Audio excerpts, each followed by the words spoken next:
Okay, so today we're going to be adding the snow and trees to your ice castle landscape.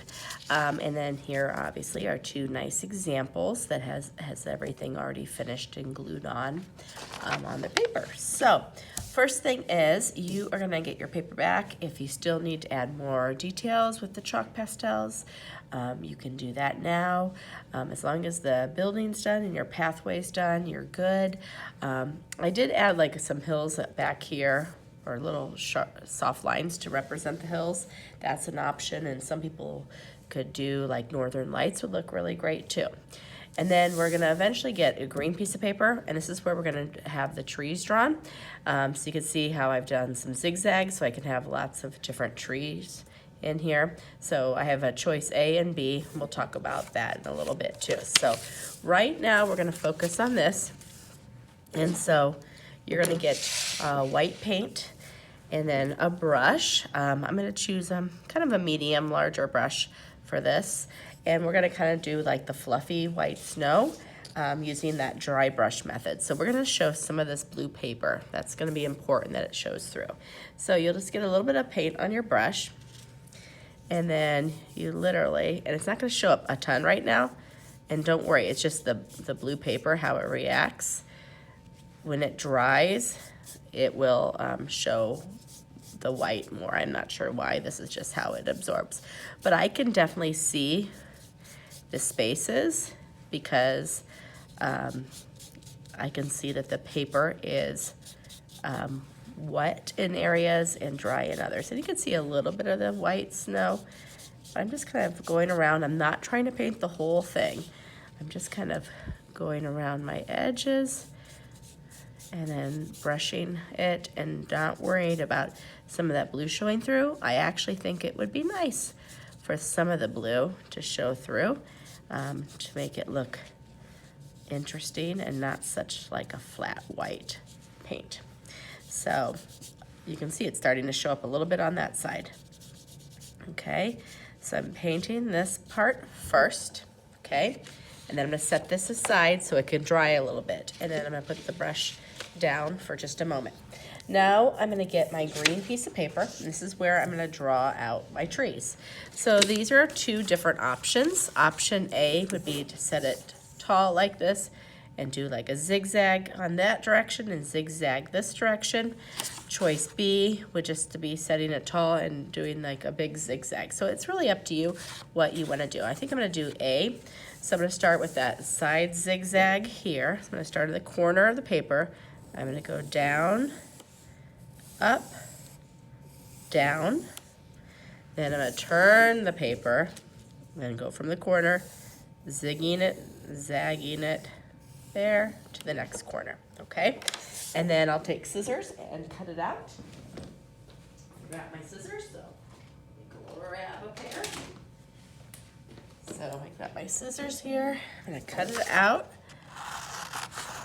And I'm gonna keep all these pieces. So I don't know if I'll use all of them, but I'm just gonna definitely cut them out so that they are ready to go. And I'm gonna have some different sizes. I'm gonna keep this half one size just in case I need that. And I like that some of mine are narrow and some of them are a little bit bigger. I think that makes it look interesting. So I've got a bunch of trees right here. Okay, I'm gonna pull this down. You can start seeing that the white is working nicely. And I've got different sizes. So we wanna show a feeling of depth and space. So we already know that the castle's in the far background, and then this is the foreground in the front. So my biggest trees I can have sitting right here and here, kind of the edge. Then in the middle ground, I'm gonna have some medium-sized trees. Actually, that one kind of drives me crazy. I'm gonna cut that. Except, but here's one here, and in the background. And I'm just trimming them a little bit more just because I think it needs a little trim. So I'm gonna kind of overlap them. Maybe that one's a little bit big for that space. Let me see. Let me switch it over here. So just trim your papers. We're gonna use up most of the paper you have. I don't want you to like throw away a bunch of big pieces. So that's there. Then I could use maybe one of these little teeny ones.